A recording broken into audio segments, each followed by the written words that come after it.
Olá, boa tarde. O Resenha chega ao último dia das entrevistas com os candidatos ao Senado Federal, que disputam as eleições no Estado. A ordem das entrevistas foi decidida em sorteio, feito na presença dos representantes de todos os partidos. Serão 26 minutos de entrevista no programa Resenha e também estamos ao vivo na Difusora FM 94.3. Nosso último entrevistado é o candidato pelo PSOL ao mandato 2 vagas ao Senado, Saulo Pinto. Ele tem 36 anos, nasceu em São Luís e é professor universitário. Boa tarde, Saulo. Tudo bem? Boa tarde, Tevaldo. Saulo, primeira questão que a gente vai fazer para você tem a ver com o modelo que se discute no Senado hoje, de unificação da Polícia Militar e Civil, que desmilitariza a Polícia Militar. Qual a sua opinião, a opinião do pessoal, a respeito de desmilitarizar a Polícia Militar no país? Então, acho que o debate sobre a Polícia Militar e sobre o sistema de segurança público no Brasil, ele passa necessariamente pela superação de um sistema que foi criado na ditadura civil-militar que nós tivemos no Brasil. Então, esse foi um sistema que foi elaborado em torno de uma concepção de penalização da pobreza, de penalização das questões sociais, e por essa razão que nós do PSOL temos acompanhado o debate que tem sido feito no Brasil, o debate mais avançado sobre o tema, e nós defendemos sem nenhum tipo de vacilação a necessidade de desmilitarização desse modelo de polícia. Até porque uma parte grande dos policiais tem sofrido com precarização das suas condições de trabalho. Muitos policiais saem de casa pela manhã e não têm a mínima compreensão da volta para casa, sobretudo em estados muito duros, o combate à criminalidade, como no caso do Rio de Janeiro, por exemplo, mas isso no Maranhão também. Sim. A gente não fica atrás nesse cenário. Então é muito importante que a gente comece a pensar os policiais como trabalhadores que têm condições de trabalho extremamente precarizadas, que sofrem forte pressão de resultados, inclusive em alguns estados geridos pelos governos de direita, que tentam vincular uma certa produtividade vinculada ao policial, ou seja, o policial que mais mata vai ter acréscimo salarial. Isso é completamente descabido e nós temos que pensar um modelo de segurança pública e dentro dele localizar a questão do modelo de polícia e não o contrário. O modelo de polícia não pode ser determinante dentro do modelo de segurança pública, até porque nós temos que construir um conjunto de leis e de ações integradas por parte do Estado para que a polícia seja um viés do modelo de segurança pública. Mas nós temos que também combater a pobreza, combater o analfabetismo, enfrentar o problema da precarização que você tem dentro do sistema de segurança. Então isso para nós é uma necessidade fundamental e por isso que nós temos total acordo em uma concepção de desmilitarização que não necessariamente é a concepção de desmilitarização que uma parte dos setores da sociedade brasileira defende. O segundo ponto, e aí você fala de aplicação do trabalho, tem a ver com aquilo que foi aprovado no governo do Michel Temer, que é a reforma trabalhista. No Senado se discute a possibilidade de revogação da reforma trabalhista. Você é economista de formação, professor universitário, qual a sua opinião, a sua posição sobre a reforma proposta, a reforma aprovada e a possibilidade de se debater a revogação da reforma trabalhista no Senado Federal? Então, nós temos clareza que essa reforma trabalhista ela é uma reforma que ela foi desenvolvida para responder à crise econômica que chega no Brasil. Essa crise econômica que chega no Brasil, na verdade que ela inicia no mundo em 2008, mas que na verdade ela vai ter um espalhamento no Brasil já ali meados de 2012, 2013, ela tem como objetivo retirar direitos dos trabalhadores para manter as margens de lucratividade do setor empresarial brasileiro. É claro que, por exemplo, a Dilma, já em 2014, quando vence as eleições, poderia ter adotado um outro comportamento, e esse comportamento deveria ser no sentido de quem deveria pagar a conta não era aqueles que já pagam a conta todos os dias, não os pobres, os trabalhadores, mas quem tinha que pagar a conta eram os ricos no Brasil, que são ricos e dentre os mais ricos do mundo. Quer dizer, você tem um sistema financeiro completamente livre de qualquer tipo de mecanismo de taxação, o sistema financeiro que não possui nenhum tipo de controle público, e isso é muito ruim para uma sociedade que quer se fazer democrática e quer superar esse estado de coisa. Então, por essa razão, é que a reforma trabalhista, que fundamentalmente coloca uma forma de escravidão moderna, porque como é que você vai tratar as condições de trabalho já precárias no Brasil, salários muito achatados, e sem contrapartida de direitos, em relação, por exemplo, nós não temos educação pública universal que garanta ao acesso, nós não temos saúde pública integral que universaliza o acesso do povo. Então é normal que nós tenhamos uma fatia salarial muito reduzida e ainda mais espremida com essa reforma trabalhista, sobretudo porque ela cria um esquema de competição muito grande no campo do mercado de trabalho. E com a ideia da terceirização ampla e restrita, nós vamos terceirizar todos os setores que já são vulneráveis. E isso vai acabar tendo desdobramentos muito significativos sobre as condições do povo pobre oprimido, que já está numa situação, numa condição de muita vulnerabilidade. Nós, do pessoal, somos radicalmente contrários a essa reforma, essa lei da reforma trabalhista, e nós defendemos que a revogação imediata. E eu sendo eleito ao Senado da República, a primeira medida fundamental no mandato, que objetiva seu mandato parlamentar, é lutar pela revogação imediata da reforma trabalhista e lutar pelas reformas da Previdência que foram aprovadas de maneira fatiada no último período. Pegar um trecho de sua fala, Saulo, você fala na verdade, na semana passada, o STF legisla e diz que, de fato, que da reforma, a possibilidade de terceirização no Brasil, né, é ampla e restrita e serve para atividade fim, atividade meio, serve para qualquer coisa. Que caminho aponta essa liberação da terceirização do trabalho? Para que caminho, né, a gente aponta em relação ao trabalho na sociedade brasileira? Assim, o que você tem de futuro com a possibilidade de terceirizar em todos os níveis, né, o trabalhador brasileiro? Então, um dos grandes méritos da experiência dos governos Lula, especificamente os 2 mandatos do governo Lula, foi de ter, do ponto de vista do mercado de trabalho, feito 2 coisas bem interessantes. A primeira é ter criado uma certa formalização do mercado de trabalho. Isso fez com que, junto com o mix de políticas públicas que o governo Lula adotou, nós tivéssemos colocados na população economicamente ativa cerca de 40 a 45 milhões de pessoas que estavam fora completamente de qualquer tipo de política pública e de política de inserção no campo do trabalho e do emprego. Ao mesmo tempo, você teve uma grande valorização nominal e real do poder de compra dos salários. Isso são 2 elementos que, embora limitados, possibilitaram uma melhoria significativa das condições de vida da maior parte dos trabalhadores brasileiros, que estavam completamente fora disso. Com a ideia da terceirização ampla e restrita, nós vamos retornar a patamares do início do século passado, do ponto de vista das condições de trabalho, o que é péssimo para os trabalhadores e péssimo para quem já está numa situação de vulnerabilidade e de instabilidade. Então, esse tipo de projeto aprovado pelo STF é um tipo de medida legal que ela é completamente antipopular. A população é contra a reforma trabalhista e a população é contra a reforma da Previdência, o que significa que esse governo, que é resultado de um golpe de Estado, em conluio com o judiciário brasileiro, e é esse mesmo judiciário brasileiro que aprova a terceirização restrita, mas que acabou de aprovar o aumento dos seus salários. Os ministros do STF ganham em média R$31 mil e agora vão ganhar R$39 mil com aumento de quase 17% de valorização nominal dos seus salários. Então isso significa que, muito claramente, é uma combinação de uma política econômica que vem por trás, ou que carrega no seu interior o golpe de Estado que foi dado pelo governo Temer, em conluio com a grande imprensa brasileira e em conluio também com os principais partidos que comandam a estrutura da política brasileira hoje. Nessa mesma linha, tem uma proposta no senador do DEM, Democratas, e aí, nesse caminho, que prevê o fim da estabilidade do serviço público no nível federal, municipal e estadual.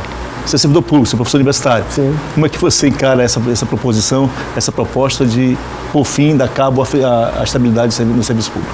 Então, na verdade, isso é um contínuo, é uma continuidade de um conjunto de pacotes que esses governos neoliberais, que buscam enxugar a máquina pública, mas enxugar a máquina pública num aspecto, enxugar a máquina pública naquilo que ela serve ao povo. Mas não é enxugar a máquina pública quando, por exemplo, nós temos 46% do orçamento público todo voltado para pagar juros e dividendos da dívida pública brasileira que sangra os cofres públicos. E é isso que faz com que não tenha dinheiro para a saúde, para a educação, para a política de saneamento ambiental, para a moradia, etc. A PEC, aprovada pelo governo Temer, que congela os gastos públicos por 20 anos, ela destrói completamente qualquer possibilidade de futuro das novas gerações. Se a situação do país hoje é de quase 20 milhões de pessoas formalmente desempregadas, isso, de longe, se aproxima do número real, porque nós temos uma quantidade grande de pessoas que nunca sequer vai ter emprego, porque elas estão fora da possibilidade de competir no mercado de trabalho. Então esses números eles vão para mais de 30 milhões de desempregados e de gente que não tem condição de sequer competir no mercado de trabalho. Então é claro que diante de mais uma medida golpista, violenta, que está sendo bancada pelo governo Temer, o próximo objetivo é destruir o serviço público. E é claro que um país que queira ser democrático, um país que queira ser inclusivo, um país que queira sair de uma situação ainda, de uma herança muito retrógrada, atrasada como o Brasil, nós temos que ter um serviço público forte. E nem de longe o Brasil se encontra nos patamares mínimos dos países da Europa e do centro do mundo no que diz respeito à correlação entre população e servidores públicos. Então, no Brasil o problema não é de excesso de servidores públicos, mas de ausência de serviços públicos. Se você falar, Valdo, com qualquer pessoa na rua vai defender que tenha saúde pública, que vai defender que tenha escola pública, vai defender que tenha políticas de moradia, vai defender que tenha bolsas de pesquisa, vai defender que tenha museu público, como o que aconteceu ontem, um escândalo, que é resultado de uma política deliberada do governo Temer. O Museu Nacional foi queimado por um acidente, etc. Mas isso está diretamente relacionado à precarização e à não disponibilização dentro do orçamento público de recursos. Só para você ter uma ideia, menos de 1% do orçamento público de 2018 é voltado para a cultura. Menos de 1% do orçamento público de 2018 é voltado para a ciência e tecnologia, o que explica que esses governos estão muito mais preocupados em retirar direitos. O governo Temer está preocupado em retirar direitos, está preocupado em demitir servidores públicos por um critério absurdo de eficiência, quando o serviço público não pode ser mensurado meramente por uma lógica de eficiência empresarial. Eu sou professor universitário, por exemplo, a minha eficiência não pode estar vinculada necessariamente a produtos, mas a formar cidadãos, a formar bons profissionais, a formar gente capaz de contribuir para a construção de um país pautado na igualdade, na liberdade, no respeito à diversidade. É assim que se constrói um país digno, é assim que se constrói um país sério. Um país sério se constrói com educação de qualidade, com museu público, com contratação de profissionais de qualidade via concurso público para fortalecer os serviços públicos e não entregando o país a mafiosos, a bandidos, como o governo Temer tem feito hoje. Candidato, o programa Resenha faz um rápido intervalo e voltamos já para o segundo bloco da entrevista com Saulo Pinto, candidato ao Senado pelo PSOL. Até já, rapidinho.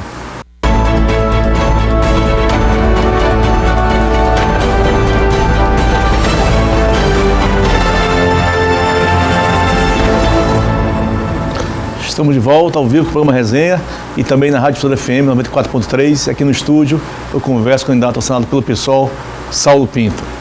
Candidato, por ordem de sorteio, feito ainda há pouco, a gente vai agora ver as 3 perguntas, né, feitas pelo público. A primeira questão é do universitário Alfredo Silva. Minha pergunta é sobre o posicionamento dos senadores sobre a questão da reforma da Previdência, que é o que abalou muitos direitos já garantidos pela Constituição e, de certa forma, uma supressão de direitos. Qual a opinião sobre esse ponto? Reforma da Previdência, candidato.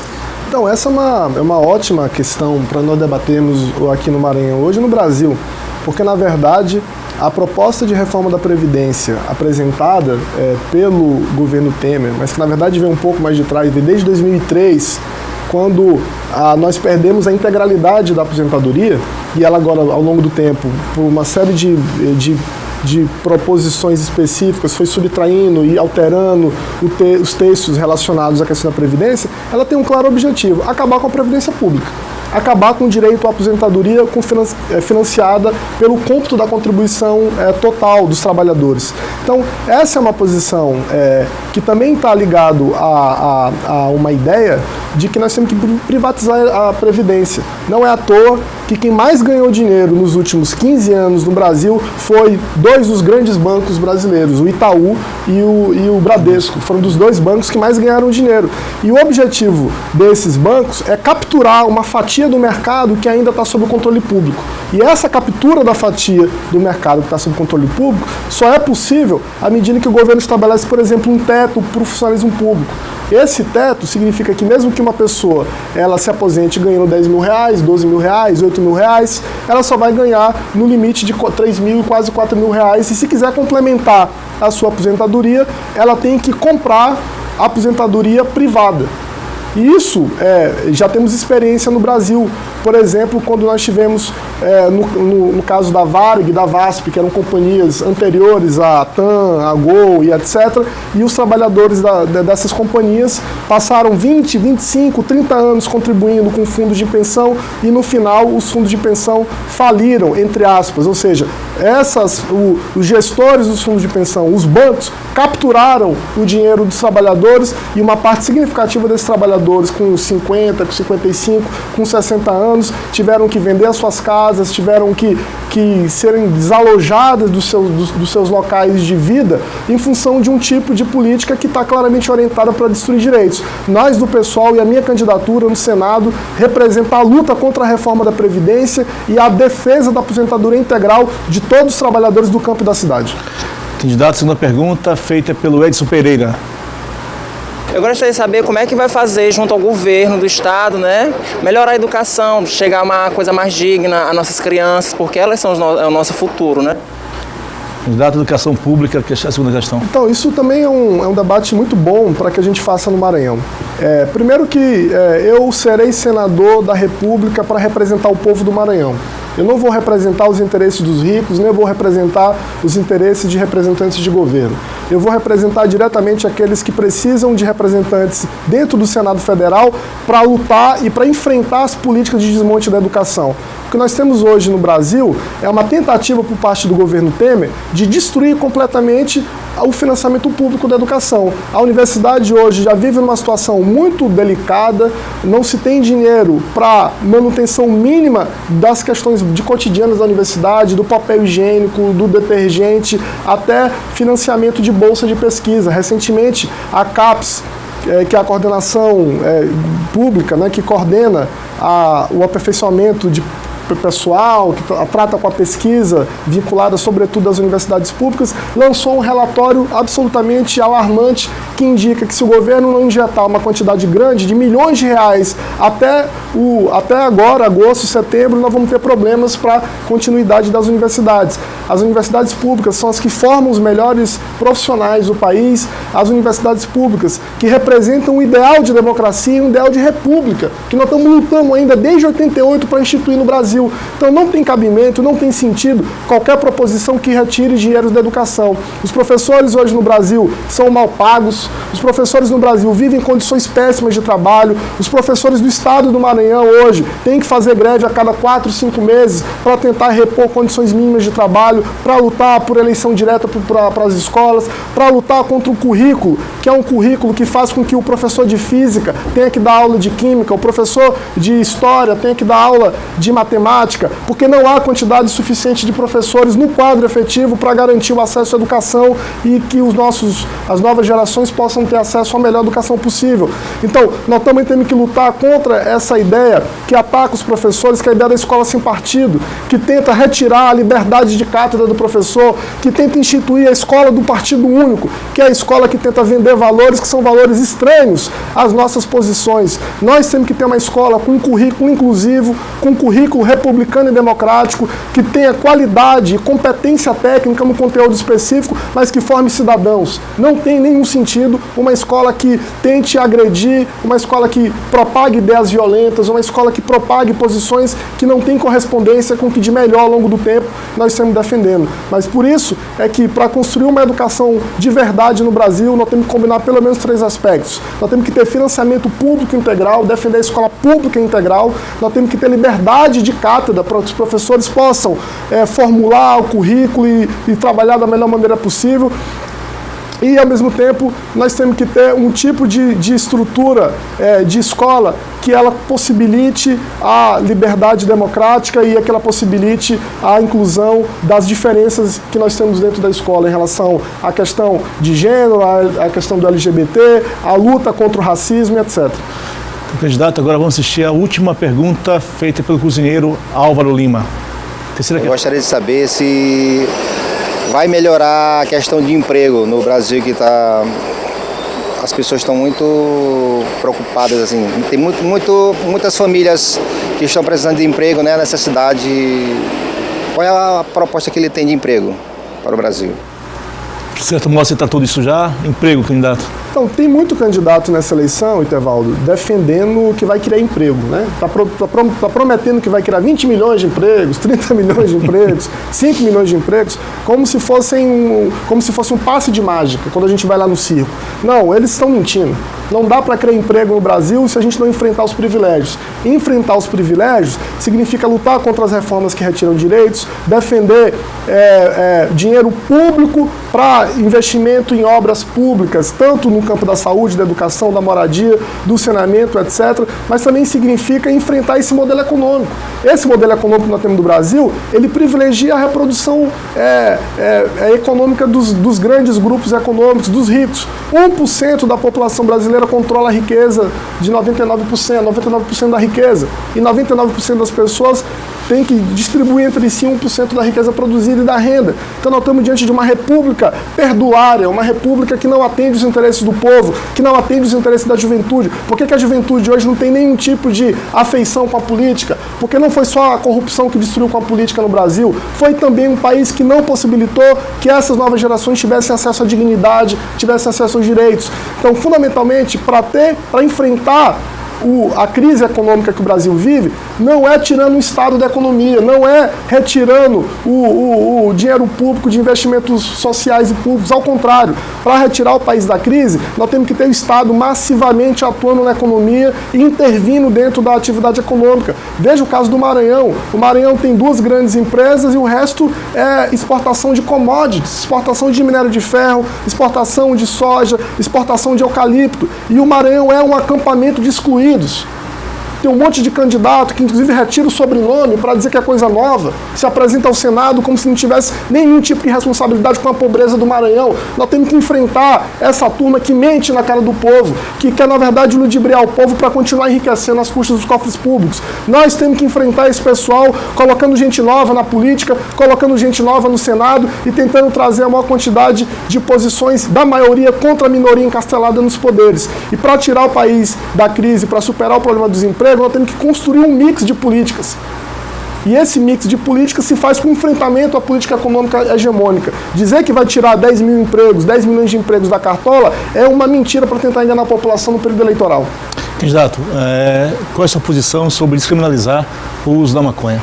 Então, eu sou um liberal em relação aos costumes, né? Isso faz parte de uma tradição antiga, que vem desde a Revolução Francesa, desde o século XVIII, do século XIX.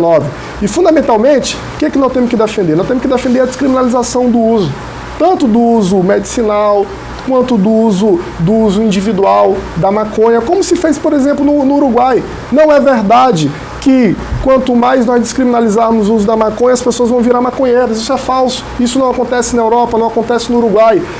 E a descriminalização da maconha, ela bate fundamentalmente num aspecto. Quem que controla o tráfico de drogas no Brasil? São pessoas que têm até terceiro ano de escolaridade. Quem que controla o tráfico de drogas no Brasil? São essas pessoas que estão aqui em Pedrinhas, que basicamente são negros e pobres, que não têm acesso à escolarização formal. São essas pessoas que controlam milhões e milhões e milhões de dólares que movimentam a economia de drogas no Brasil? Não. Quem controla a economia de drogas no Brasil é quem está nas estruturas de poder e não os pobres e oprimidos, que servem muito mais como um balão de ensaio para que o tráfico ele se reproduza. É por essa razão que nós do PSOL, como partido e a minha candidatura particular, vamos lutar para superar essa posição reacionária e atrasada que criminaliza o uso e o porte de maconha.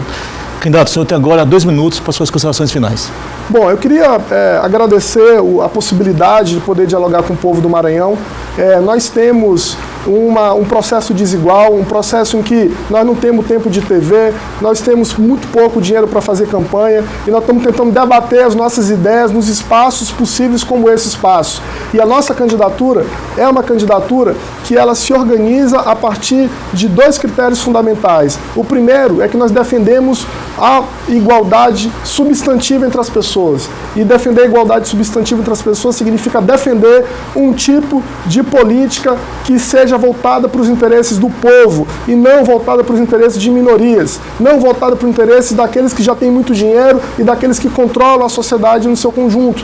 Da mesma maneira que nós defendemos vamos defender um mandato no Senado Federal que seja de soberania popular, defendendo que o povo decida. O povo não pode ser chamado apenas a cada 2 anos para apertar um botão. Nós temos que fazer do povo sujeito do processo político, sujeito do processo coletivo, e que o povo decida os rumos do orçamento público e não meia dúzia de tecnocratas que são contratados, que se encastelam dentro do Estado, mas para transferir as riquezas públicas produzidas para grupos específicos, minoritários, inclusive grupos que são grupos estrangeiros, que não são grupos que são ligados aos interesses da nação. Nós temos que defender um tipo de posição, um tipo de política. O meu mandato vai se colocar nessa tarefa de lutar contra todas as formas de opressão, seja aquelas de orientação sexista, que mata, violenta, esquarteja mulheres cotidianamente no Brasil, contra os racistas e contra o racismo institucional, e ao mesmo tempo defendendo radicalmente o público LGBT, que não pode ser atacado e acossado como costumeiramente é feita no Brasil.